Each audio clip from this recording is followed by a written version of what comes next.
అంటే సామెతల గ్రంథం రాసిన విధానం ఎలా ఉంటుందంటే, ఒక కాన్సెప్ట్ కంటిన్యూస్గా నడుస్తూ పోతుంది, సడన్గా ఒక చోట ఉండదు. ఒక కాన్సెప్ట్ స్టార్ట్ అయిందంటే మొదటి అధ్యాయంలో కానీ మధ్యలో కానీ ఎక్కడైనా స్టార్ట్ అవుతుంది, చివరి వరకు ఆ కాన్సెప్ట్ని 3 అధ్యాయాలకు ఒకసారి, 2 అధ్యాయాలకు ఒకసారి, 4 అధ్యాయాలకు ఒకసారి దాని గురించి కొంచెం చెప్పుకుంటాడు. కుటిల వర్తనుడు అని చాడీలు చెప్పేవాడి గురించి మాట్లాడతాడు. ఫస్ట్ కొండెగాడు గురించి మాట్లాడతాడు. చాడీలు చెప్పేవాడు ఫస్ట్ కొండెగాడు ఇలా ఉంటాడు, కొండెగాని అని ఉంటుంది. తర్వాత కొండెగాని మాటలు ఆగండి, కొండెగాడు తర్వాత వాడి పని ఎట్టుంటుంది అన్నాడు.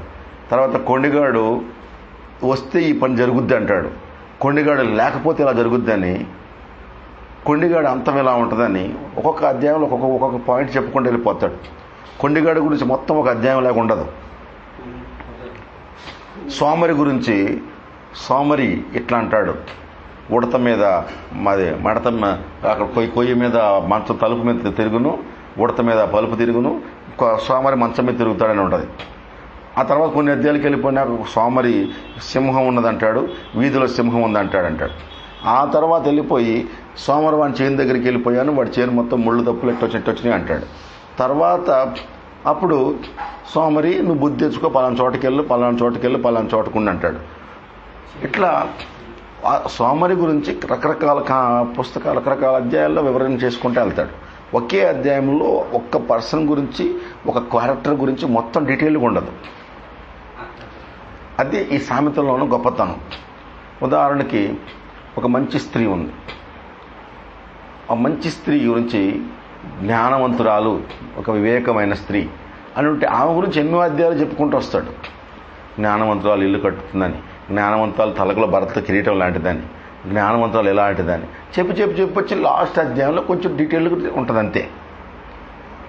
వేశ్య గురించి ఫస్ట్లో స్టార్ట్ అయింది, మళ్ళీ కొంచెం వచ్చింది. అలాగే నమ్మకమైన పనివాడు, అలాగే మోసం చేసే పనివాడు, అలాగే మనసులో చెడు పెట్టుకునేవాడు, ఇట్లా వీళ్ళందరూ ఒక్కొక్క క్యారెక్టర్ గురించి కొంచెం వివరిస్తూ చెప్పిన మాటలు అది సామెతలు రాసిన విధానం. అందులో సామెతల గ్రంథంలో దేవుడికి నచ్చనివి, యెహోవాకు హేయమైనవి 6 కలవు, 7 యెహోవాకు హేయమని చెప్పుకుంటూ అందులో కొన్ని అంశాల గురించి చెప్పుకుంటూ వస్తాడు. సో దేవుడికి హేయమైన వాటి గురించి అలా చెప్పుకుంటూ వస్తాడు. దేవుడికి హేయమైనవి అని చెప్పే వాటిల్లో ఈ వేరు తునికిరాళ్ళు కూడా ఒకటి. సహోదరుల మధ్య గొడవలు పెట్టేవాడు, బల్లర్పించి దాన్ని సాటింపేసుకునేవాడు, ఇట్లా కొన్ని దేవుడికి హేయము. కాబట్టి సొలొమోనుకి ఆ జ్ఞానంతో దేవుడికి హేయమైనవి ఏంటో చెప్పాడు. పురుషుని బట్ట స్త్రీ ధరించుకుంటే హేయమని ఆల్రెడీ మనకి మోషే చెప్పాడు. ఆల్రెడీ కొన్ని వాయువరసలు తప్పి పాపం చేయటం హేయమని చెప్పాడు. ఇంకా హేయమైనవి ఏంటో ఇక్కడ సొలొమోను మనకు చెప్పుకుంటూ వస్తున్నాడు.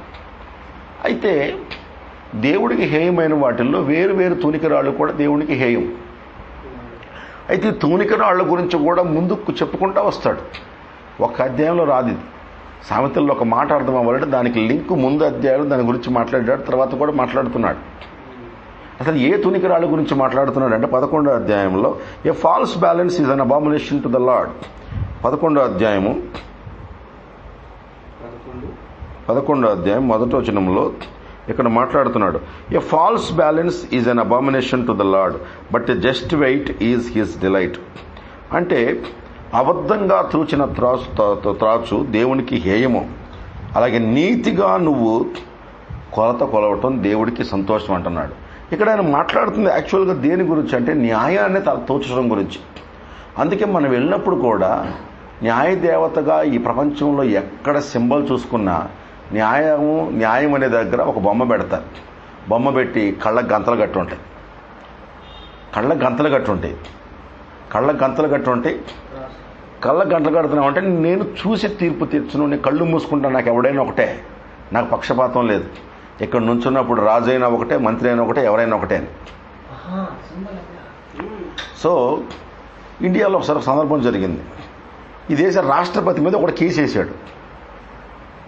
రాష్ట్రపతి యొక్క రాష్ట్రపతి యొక్క ఎన్నిక చెల్లదని ఒకటి కేసు వేశాడు. ఇప్పుడు ఆ కేసు కోసం రాష్ట్రపతి గారి గురించి ఏం చేయాలని న్యాయాధిపతులు తీసుకుంటున్నారు.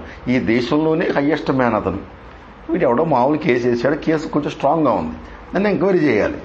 ఎంక్వైరీ చేయాలంటే ఇప్పుడు రాష్ట్రపతిని కోర్టుకు పిలుద్దామా?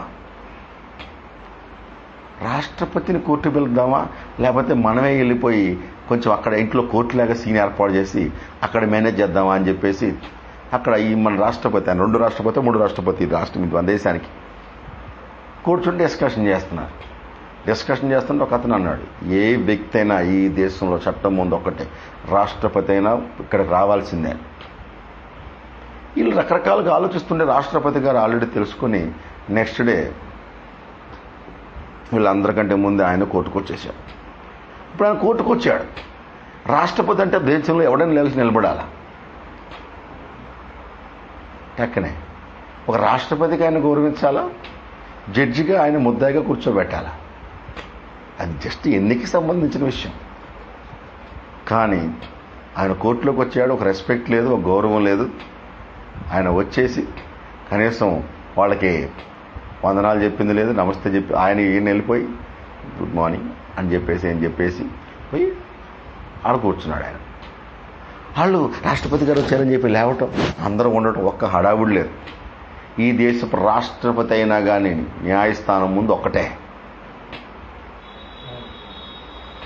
న్యాయానికి కళ్ళు. అందుకే చట్టానికి కళ్ళు లేవు అంటారు. చట్టానికి కళ్ళు లేవంటే గుడ్డిదని కాదు, అది దేవుడి చట్టం ఏంటంటే దేవుడి చట్టంలో పక్షపాతం లేదు. దేవుడు తీర్పు తీర్చేటప్పుడు న్యాయాన్ని సరిగా కౌంట్ చేస్తాడు. ఇందులో కౌంట్ ఏంటంటే త్రాచులో తూచినప్పుడు అందులో నువ్వు చేసిన మేలు, మంచితనము, ధర్మకార్యాలు, పుణ్యకార్యాలు, నీ క్యారెక్టరు, నీ మంచితనం, నీకున్న మంచి విలువలు, ఇవన్నీ ఒక సైడు. నువ్వు చేసిన నీతి తప్పిన పనికి మాలిన పని కానీ, దిక్కుమాలిన పని కానీ, పాపం కానీ ఇంకొక సైడ్. ఈ రెండింటిని త్రాసులో తోచాలి. న్యాయం అంటేనే అది. ఒకే పనిని ఒకడు చేస్తే ఒకలా ఉంటుంది, ఒకళ్ళు చేస్తే ఒకలా ఉంటుంది. పాత నిబంధనలో చూసినప్పుడు ఒకే అతిక్రమాన్ని ఒక విశ్వాసి చేస్తే 5 రకాల పాపాల్లో 5 రకాల అర్పణలో ఒకటి దహన బలి, రెండవది పాప పరిహారార్థ బలి, అపరాధ పరిహారార్థ బలి, సమాధాన బలి, నైవేద్యం అని 5 ఉంటాయి. అందులో అపరాధ పరిహారార్థ బలి ఏదైతే ఉంటుందో, అపరాధం చేసే దానికి బలి, అపరాధం ఒక విశ్వాసి చేస్తేనేమో 2 గొవ్వలను తీసుకొచ్చి బలి ఇవ్వాలి. అదే ఒక ఊరి పెద్ద చేస్తే ఒక ఆడమేకనివ్వాలి. అదే పాపాన్ని యాజకుడు చేస్తే మగ మేకనివ్వాలి. అదే పాపాన్ని ప్రధాన యాజకుడు చేస్తే ఒక ఎద్దును తెచ్చి బలి ఇవ్వాలి. ఇప్పుడు ఒకే పాపం, ఒకే పని, ఎద్దు ఖర్చు ఎంత ఉంటుంది, మేక ఖర్చు ఎంత ఉంటుంది, 2 చిన్న గోవల ఖర్చు ఎంత ఉంటుంది. గోవలు తీపి చూస్తే రెండింటిని 200 రూపాయలు తెచ్చేవచ్చు. ఇప్పుడు మేకను తేవాలంటే 5,000 కావాలి. అది ఎద్దును కొనాలంటే 1,00,000 రూపాయలు కావాలి, తక్కువలో తక్కువ. ఒకే పాపం వాళ్ళ యొక్క స్థానాన్ని బట్టి. దేవుడు మోషేని ఎందుకు వాగ్దాన భూమిలోకి వెళ్ళనివ్వలా? మోషే కంటే మంచివాళ్ళు వాళ్ళందరూ.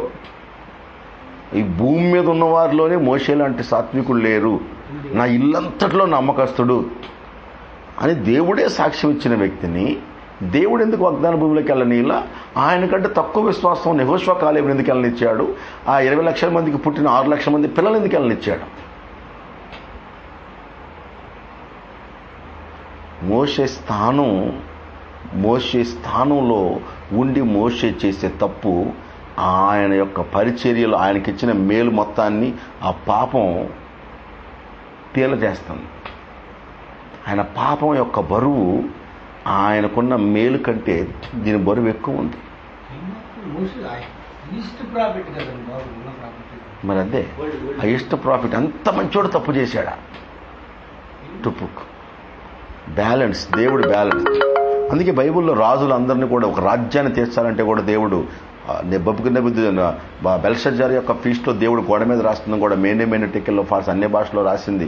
అది ఏ భాషలో తెలియదు, ఈరోజు మనం చెప్తున్నాం. కానీ దేవుడు ఆ రోజు కూడా చెప్తుంది, నేను నిన్ను త్రాచులో తూచాను, నువ్వు తక్కువగా ఏం చేయగట్టావు. అయిపోయింది. దేవుడు ప్రతి పరిచర్యని, ప్రతి సంఘాన్ని, ప్రతి మనిషిని, ప్రతి వ్యక్తిని బ్యాలెన్స్ చేస్తాడు. ఈ దేశ చట్టంలో కూడా అసలు నేను మా బాబాయ్ ఆల్రెడీ లా ప్రొఫెసర్ ఆంధ్ర యూనివర్సిటీ వైజాగ్లో. ఒకరోజు కూర్చొని మల్లిక్ గారు వచ్చినప్పుడు అటు వెళ్తూ రాజమండ్రిలో ఉన్నాము. అప్పుడు మాట్లాడుతుంటే అసలు కోర్టు ఎందుకు బాబాయ్, దొంగతనం చేస్తే పనిష్మెంట్ అన్నారు, మర్డర్ చేస్తే పనిష్మెంట్ అన్నాం, మర్డర్ చేశాడు తీసుకెళ్ళి పనిష్మెంట్ వేసేయచ్చు కదా, దానికి ఎంత వ్యవస్థ, కోర్టులు, ఇన్ని రోజులు ఎంక్వైరీలు ఇవన్నీ ఎందుకు అడిగాను నేను. సింపుల్ కదా, చట్టంలో దీని పనిష్మెంట్ రాసింది కదా, ఎవరికలా పనిష్మెంట్ ఇస్తే అయిపోయేది కదా అన్నాడు. నువ్వు అనుకునేంత ఈజీ కాదు చట్టం అన్నాడు. చట్టం నువ్వు చేసిన ఒకే మర్డర్, ఒకరిని చంపారు, ఏ కారణం చేత చంపాల్సి వచ్చింది, ఏ పరిస్థితుల్లో చంపాల్సి వచ్చింది, వీటన్నిటికీ వెనకాల కారణాలేంటి, ముందు పగబట్టి చంపాడా, అనుకోకుండా చంపాడా, పొరపాటున జరిగిందా, లేకపోతే ఒకరిని చంపబోతే ఇంకొకరిని చంపాడా, ఒక్కొక్క దానికి ఒక్కొక్క పనిష్మెంట్. 2, చంపిన వ్యక్తి యొక్క సోషల్ స్టేటస్ ఏంటి, అతని సమాజంలోని స్థితి ఏంటి, వీటన్నిటిని బట్టి శిక్ష ఆధారపడింది. ఇంకా విషయం, ఒక ఇండియన్ పౌరులందరూ ఒక కేటగిరీ, ఆర్మీ ఒక కేటగిరీ అన్నాడు. Indian army court different, martial court అంటారు. ఆర్మీ వాళ్ళ శిక్షలు భయంకరం, సామాన్యుడి శిక్షలు వేరు. అబద్ధం ఇక్కడ చాలా కామన్ విషయం. ఆర్మీలో ఒక వ్యక్తి ఆఫీసర్కి అబద్ధం చెప్తే పెద్ద క్రైమ్ అది. ఇక్కడ మోసం చేయటం అన్నది చాలా చీటింగ్ అనేది చిన్న కేసు. ఆర్మీలో చీటింగ్ ప్రాణశిక్ష, మరణశిక్ష. 2, రహస్యాలు శత్రువుకు చెప్పకూడదు. మన యొక్క సైన్యం యొక్క రహస్యాలు లీక్ చేయకూడదు. ఈవెన్ ఆర్మీ యొక్క డీటెయిల్స్ కొన్ని నువ్వు ఫ్యామిలీ విజిట్కి వచ్చినప్పుడు నీ కుటుంబానికి కూడా లీక్ చేయకూడదు. కొన్ని ప్రోగ్రామ్స్, కొన్ని స్పెషల్ ప్రోగ్రామ్స్ని పిలుచుకున్నప్పుడు ఆ స్పెషల్ ఆపరేషన్ జరుగుతుంది, ఒక సీక్రెట్ ఆపరేషన్, నిన్ను ఎన్నుకున్నారు. ఆ సీక్రెట్ ఆపరేషన్ గురించి నువ్వు ఎవరికి చెప్పుకోకూడదని నీ మీద నమ్మకంతో పిలిచారు. నువ్వు దాన్ని చెప్పటం వల్ల దానికి డ్యామేజ్ అయిపోయి అది వేరే వాళ్ళకి వెళ్ళిపోయి, శత్రుదేశ ఇంటెలిజెన్స్కి వెళ్ళిపోయిందంటే నీ దృష్టిలో నువ్వు రహస్యాన్ని లీక్ చేయటం అనేది పెద్ద శిక్ష. అక్కడ ఆర్మీలో అన్నిటికన్నా ఇంకా పెద్ద పనిష్మెంట్ ఒకటి ఉంది. సీనియర్స్ యొక్క ఆర్డర్స్ని డిజొబే చేయటం అన్నది పెద్ద పనిష్మెంట్. ఇక్కడ నేను పనిచేస్తున్న నా కిందోడు నాకు లెక్క చేయట్లేదని కలెక్టర్ కింద ఇచ్చినా పెద్ద కోర్టులో పెద్ద చెల్లదు.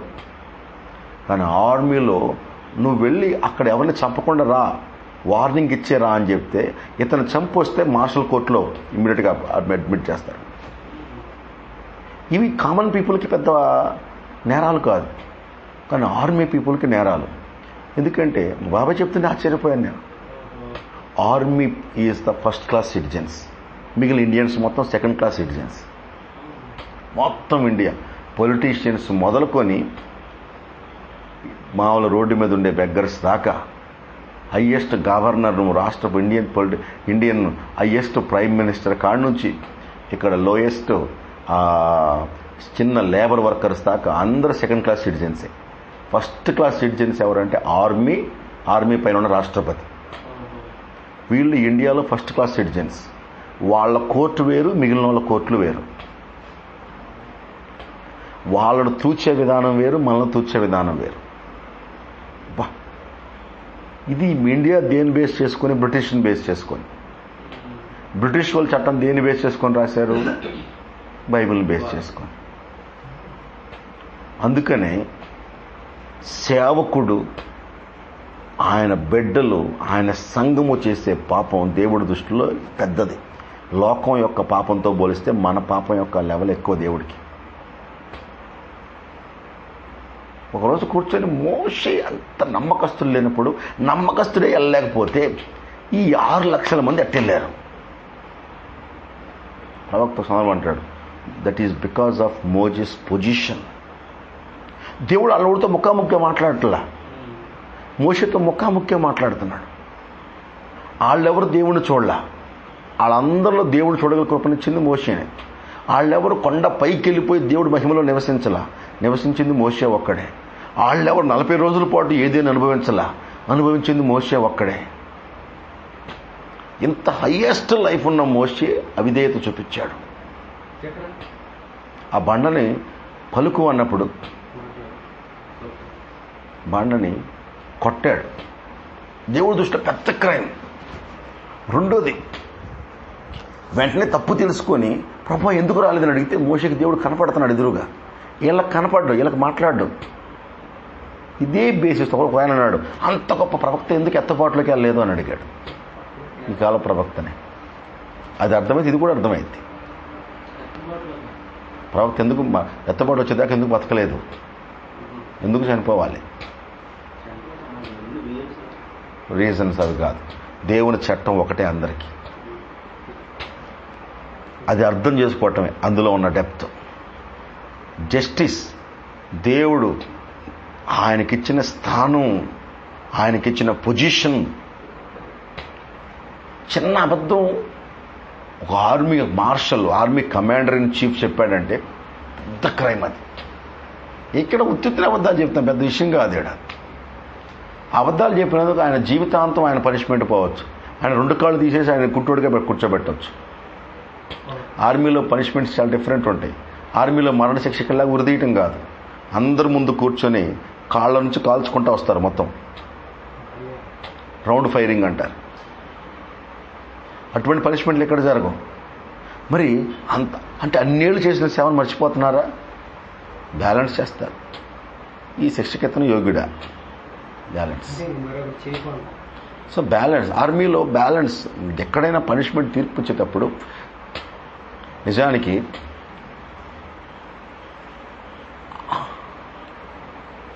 అదోనియా తిరుగుబాటు చేసినప్పుడు చంపేయాలి, అప్పుడే చంపాలి సొలొమోను. ఇప్పుడు చంపనని చెప్పి మాటిస్తాడు. కానీ అదోనియా సొంత చిన్న తల్లి చిన్నమ్మ అవుతుంది. తండ్రి హగీత్ దావీదు భార్యగా చేసుకున్నాడు. అయితే ముసలి వయసులో చేసుకున్నాడు. కుర్రగా ఆమెను కోడలా, ఆమె యవ్వనస్తురాలే. అబ్షాలోం చేసిన తప్పు అది, తండ్రి భార్యను కూడటం. ఇప్పుడు తండ్రి భార్యను చాలా కన్విన్సింగ్గా మాట్లాడి, ఆమె రాజవంశీకురాలు, వేరే వాళ్ళు చేసుకుంటే ఎట్లా ఉంటుంది? తండ్రి ఆమెను కూడలేదు, ఆమె కన్య, ఆమె తప్పు చేస్తే ఆమె వెళ్ళిపోతే నా భార్యగా ఉంటే ఆమె గౌరవం ఉంటుంది, ప్రిస్టేజ్ ఉంటుంది. ఈ టైప్లో రకరకాలుగా మాట్లాడి మొత్తానికి బెత్షెబాని కన్విన్స్ చేశాడు. ఆ కన్విన్సింగ్ పబ్లిక్లో ఎవరైనా చేయలేడు. బెత్షెబా కూడా పాప జీవితం వచ్చింది కనుక ఒక జాలితో అర్థం చేసుకుందామని ఆమె ఒప్పుకుంది మాట్లాడడానికి. అతనితో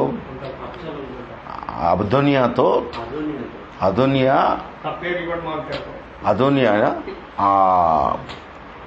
ఆ హగీత్ నువ్వు చేసుకోవడానికి, ఆమె పేరు హగీత్ అనుకుంటా, ఏం ఒప్పుకొని సొలొమోన్తో మాట్లాడమ్మా, నువ్వు రికమెండేషన్ చేయంటే రికమెండేషన్ కోసం వచ్చింది ఆవిడ. ఎంత దారుణం అసలు అది. సొంత చిన్నమ్మని చేసుకోవడానికి వాడు ముందుకు వస్తుంటే పెద్దమ్మ సపోర్ట్ వచ్చి మీ తమ్ముడు అదే పలానా అగీతం చేసుకుంటాడంట అనగానే అప్పుడు దొరికాడు. అప్పుడు మరణశిక్ష పెట్టడానికి అతను పాపం, ఎందుకంటే పశ్చాత్తాపడ్డాడు. అతను నేను రాజవ్వాల్సిన వాడిని, బై ఛాన్స్ నువ్వయ్యావు, అంత మాత్రం చంపేస్తావురా అంటే ఓకే, చంపాల్సిన అవసరం లే. కానీ లోపల బీజం ఉంది. కానీ ఇక్కడ ఎప్పుడైతే ఇంత క్రైమ్ దొరికిందో, చిన్న తల్లిని చేసుకోవాలనుకుంటున్నాడు. ఎస్, అప్పుడు బ్యాలెన్స్ చేస్తాడు సొలొమోన్. అందరిని బ్యాలెన్స్ చేసుకుంటూ వస్తాడు. ఇప్పుడు బ్యాలెన్స్లో యవాబు పారిపోయి వెళ్ళిపోయి, అతను అదోనియాను చంపుతున్నాడు అనగానే యవాబు పారిపోయి ఆలయంలో బలిపీఠం దగ్గర పట్టుకుంటాడు. ఆలయంలో ఎవరిని చంపకూడదు, బయటకు లాక్కొచ్చి చంపాలి. కానీ నిరపరాధిని కానీ నిర్దోషిని కానీ చంపిన వాడు నా బలిపీఠపు కొమ్ములు పట్టుకొని నన్ను వాడిని పొడిచి చంపవాలని మళ్ళీ అదే దేవుడు చెప్పాడు. 2 సైన్యాధిపతులు, ఆయన కూడా ఆఫీసరే. ఇజ్రాయెల్ కోసం ఎన్నో యుద్ధాల్లో పోరాడాడు యవాబు. దావీదు కుడి భుజంలాగా ఉన్నాడు. ఎన్నో పోరాటాలు చేశాడు, ఎంతో సేవ చేశాడు. రాత్రుళ్ళు సైన్యంలో కాపలా కాశాడు. ఎన్నో దావీదును కాపాడాడు, ఎన్నో యుద్ధాలు ఇజ్రాయెల్ తరపున పోరాడాడు, ఎన్నో పరిచయం చేశాడు. అంత చేసిన ఆయన తనకంటే నీతిపరులైనటువంటి ఇద్దరిని గోడపటాన్ని చేసి చంపాడు. అబ్నేరుని దావీదు సైన్యాధిపతిని చేయబోతున్నాడని తెలుసుకొని ఆయన వేరే ఊరు నుంచి వచ్చిన తర్వాత హెబ్రోన్ అసలు ఆశ్రయపురం ఎవరిని చంపకూడదు. బావి దగ్గర మాట్లాడుకుందాం రా అని చెప్పి పిలిచి, brother praise the lord, how are you brother అని పిలిచి కస్స పొడిచాడు. దేవుడి దృష్టిలో దేవుడు తట్టుకోలేని పాపం ఒకటి ఏంటంటే నిరపరాధిని నిర్దోషిని చంపకూడదు. నిరపరాధిని నిర్దోషిని ఇద్దరిని చంపకూడదు. ఇక నీతిమంతుడిని చంపామా అది ఇంకా పైన. నిరపరాధి అంటే అడయ్యం అపరాధం చేయలే, మంచోడు చెడ్డోడా పక్కన పెట్టు, వాడు ఏ తప్పు చేయలే. అందుకే చంపే హక్కు నిజానికి దేవుడు గవర్నమెంట్కి ఇచ్చాడు, కానీ కొన్ని కండిషన్స్తో ఇచ్చాడు. కండిషన్స్ దాటి చంపినా కానీ మనుషుల మీద దేవుడు పనిష్మెంట్ తీసుకుంటాడు. కండిషన్స్ను అతిక్రమించడానికి ఎవరికి అధికారం లేదు. సో అందుకే ప్రాణం అన్నది దేవుడి దృష్టి చాలా విలువైంది. సో ఇప్పుడు అబ్నేర్ను చంపాడు. ఆ తర్వాత అతని యొక్క చిన్నమ్మ కొడుకు ఇంకొక అతను ఉన్నాడు. అతన్ని దావీదు తిరిగి వచ్చినాక అతన్ని సైన్యాధిపత్యం చేశాడు. మళ్ళీ ఆయన పోస్ట్ పోయిద్దని చెప్పి అతన్ని కూడా వస్తుంటే మధ్యలో చంపేసేస్తాడు. ఇద్దరు ఆర్మీ ఆఫీసర్స్ని చంపాడు. ఇప్పుడు బ్యాలెన్స్ చేస్తున్నాడు. ఈయన ఎంతో పోరాడి ఆఫీసర్ అయ్యాడు, ఆర్మీలో ఆఫీసర్ అయ్యాడు, ఇజ్రాయెల్ సైన్యాధ్యక్షుడు అయ్యాడు. అక్కడ లెఫ్టినెంట్గా ఉన్న పొజిషన్ ఎట్లాగో మీకు అండమాన్లో సేమ్ పొజిషన్. అక్కడ ఆర్మీ పొలిటికల్ అన్నిటికీ హెడ్ ఆడలేదు రాజ్యంలో. తనకంటే నీతి పరులైన ఇద్దరు, కానీ తనకంటే యోధులు కాదు వాళ్ళు. యోధుడు ఇతనే, కానీ తనకంటే నీతిమంతులు అంటున్నారు. నీతిమంతులు కాదు, తనకంటే నీతిమంతులు అంటే ఈయనకంటే మంచోళ్ళు. అది వాళ్ళు మంచోడు చెడ్డోడ పక్కన పెట్టి, కానీ వీడికంటే మాత్రం మంచోడు. బ్యాలెన్స్. చెడ్డోడిని చంపుండుంటే పనిష్ వేరేలా ఉండేది. ఆడు చెడ్డోడు చంపాడులో పో. వాళ్ళు అన్యాయంగా ఒకళ్ళు చంపిన వాళ్ళు కాదు. సరే భక్తి పరులు ఈయనంత భక్తి పరులు కాకపోవచ్చు, ఈయనంత ప్రార్థనా పరులు కాకపోవచ్చు, కానీ పొరుగు ఇంకొకటి మీద చెయ్యైతే ఎత్తలా. ఈయన ప్రార్థనా పరుడు, భక్తి పరుడు, పాటలు పాడి దావీదుతో కూటాల్లో ఉండి ఎన్నో ప్రసంగాలు చేసి అన్నీ చేసి పొరుగు వాడిని పొడిచి చంపాడు. ఇక్కడ బ్యాలెన్స్ చేస్తున్నాడు. అప్పుడు ఆలయంలో నుంచి బయటికి రా అంటాడు. బయటకు వచ్చి చంపేస్తాను, నేను రానంటాడు. అప్పుడు ధర్మశాస్త్రంలో రాయబడింది కదా, వాడు నా బలిపీఠపు కొమ్ములు పట్టుకొనినా చంపాలని. ఆ లేఖనాన్ని బట్టి ఆలయంలోనే పొడిచి చంపే అంటాడు బెనయాని. యెహోయాదా కుమారుడైన బెనయాని సొలొమోను చెప్తాడు. ఇప్పుడు నెక్స్ట్ బ్యాలెన్స్, ఆ తిరుగుబాటులో ఎవరెవరు భాగీదారులు అంటే అబ్యాతారు కూడా అందులో ఉన్నాడు. అబ్యాతారు యాజకుడు ఉన్నాడు, రెబెలియన్. ఇప్పుడు అబ్యాతారుని కూడా చంపాలి యాక్చువల్గా. ఇప్పుడు బ్యాలెన్స్ చేయాలి. ఇప్పుడు అబ్యాతారుకి ఏ శిక్ష ఇవ్వాలి?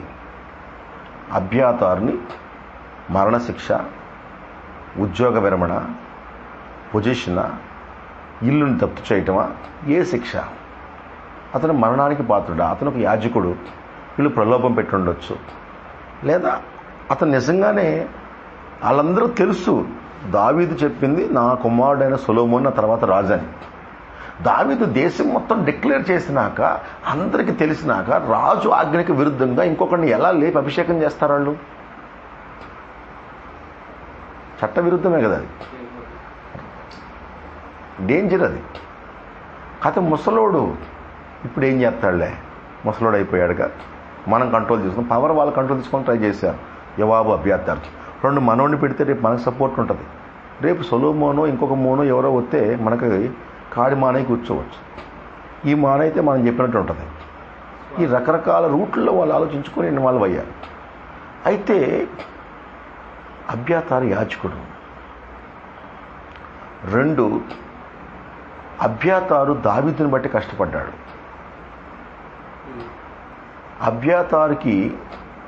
అబ్యాతారు వాళ్ళ నాన్నగారు దావీదుకు సహాయం చేసినందుకు గాను ఆ యాజకుల పట్టడం మొత్తాన్ని చంపేస్తాడు సౌలు.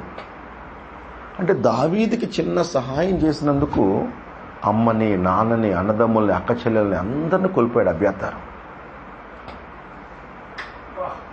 2, దావీదు ఒక్కడే అడవుల్లో తిరుగుతున్నప్పుడు యాజకుడిగా ఉండి తోడుండి ప్రతిసారి దావీదు కోసం ప్రార్థన చేశాడు.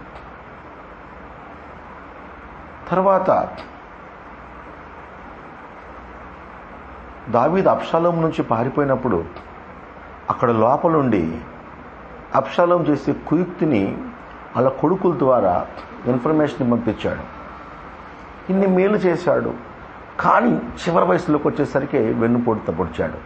అంటే తిరుగుబాటుకు చేశాడు. ఇప్పుడు బ్యాలెన్స్ చేస్తున్నాడు రెండింటిని. ఇప్పుడు మరణశిక్ష లేదే. దేవుడు అభిషక్తుల కోసం ఒకప్పుడు ఇన్ని కష్టాలు, ఇప్పుడు అభిషక్తుల పక్షాన్ని నిలబడ్డాడు. కానీ అభిషక్తులు కూడా చివరి స్టేజ్లో ఆయన మాటను దాటాడు కదా. దాటిని ఆయన కొడుకునే చేశాడు కదా, బయట వాళ్ళని కాదు కదా. వీటిని బ్యాలెన్స్ చేస్తున్నాడు రెండింటిని సొలొమోను. అప్పుడు దేవుని ఆత్మతో ఆయనకు అర్థమైంది, ఈయన మరణానికి పాత్రుడు కాదు, ఆస్తి జప్తుకు పాత్రుడు కాదు. కానీ ఈ అవిధేయత, ఈ ఆజ్ఞాతిక్రమణ, సేవకుని యొక్క అభిషేకానికి తిరుగుబాటు చేయటం, ఇవన్నీ దానికి రైట్ శిక్ష ఏంటంటే ఇతని వంశాన్ని శాశ్వతంగా యాజకులు కాకుండా తీసేయటం. అది వాళ్ళకి పనిష్మెంట్. దేవుడు ఇక్కడ మాట్లాడే బ్యాలెన్స్ మొత్తం మనం వేరు తూనికి రాళ్ళు ఎందుకు దేవుడికి అసహ్యం అంటే, ఒక తప్పు ఎదుటోడు చేస్తేనేమో దారుణం ఖండిస్తారు, అదే తప్పు మనం చేస్తేనేమో, మనలు చేస్తేనేమో పొరపాటున చేసాం, అనుకోకుండా చేసాం అని మనల్ని మనం చిన్న రాయేసుకొని చూసుకుంటాం. మనకేమో పెద్ద రాయేసుకొని మన పాపాన్ని పైకి లేపి మన మంచితనాన్ని కిందకు తెచ్చుకుంటాం. ఎదుట వాళ్ళకేమో చిన్న రాయినేసి తోలుతాం. కేజీ అంటే వాళ్ళకేమో ఇంత, మన కేజీ అంటే ఇంత. ఈ జస్టిస్ని, యాక్చువల్గా న్యాయాన్ని తోచగలగటం అన్నది ఒక వ్యక్తి యొక్క పరిణితికి మాదిరి. న్యాయాన్ని తోచగలగటం అదే ఒక విశ్వాసికి, ఒక జడ్జికి కావాల్సిన కెపాసిటీ. అదే నేను అన్నాను బాబాయ్ని అడుగుతున్నప్పుడు, ఇంత ఎందుకనగా జస్ట్ ఒక ఎగ్జాంపుల్ చెప్తాను నీకు. ఒక వ్యక్తి వెళ్తున్నాడు, పక్కనే కారు ఫాస్ట్గా వచ్చేసింది, మిస్టేక్ అయింది, గుద్దింది, వ్యక్తి చచ్చిపోయాడు. కారు ఇట్లా వచ్చింది, లారీ వెళ్తుంది. సరే, లారీ ముందు ఒక బైక్ వెళ్తుంది, లారీ వాడు బైక్ వాడిని గుద్దాడు. చట్ట ప్రకారం ఏం చేయాలి? జడ్జి అనే వ్యక్తి కనుక లేకపోతే వెరీ సింపుల్, ఒకడు గుద్దాడు, చంపాడు, వీడికి మరణశిక్ష. అందులో ఎన్నో కారణాలు ఉండొచ్చు. అసలు అది మర్డరా, యాక్సిడెంటా? యాక్సిడెంట్కి ఒక శిక్ష, మర్డర్కి ఒక శిక్ష. 2 యాక్సిడెంట్లే, కానీ ఒకటి మర్డర్, ఒకటి యాక్సిడెంట్. ఒకటి ప్రీ ప్లాన్డ్, ఒకటి నాట్ ప్లాన్డ్. ఒకటి అనుకోకుండా వెళ్తుంది లారీ, టక్కన వచ్చింది, ఫాస్ట్ గుద్దాడు, చచ్చిపోయాడు, అది యాక్సిడెంట్, వాడికి ఉరి శిక్ష పడదు.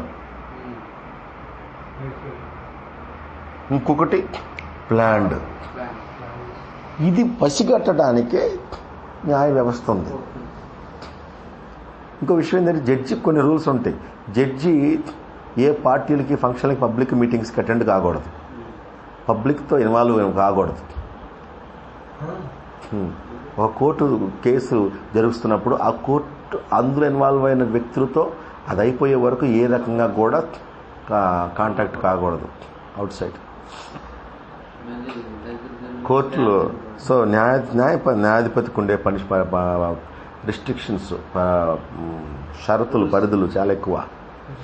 ఎందుకంటే అందుకే న్యాయం తీర్చడం అన్నది చాలా గొప్ప విషయం.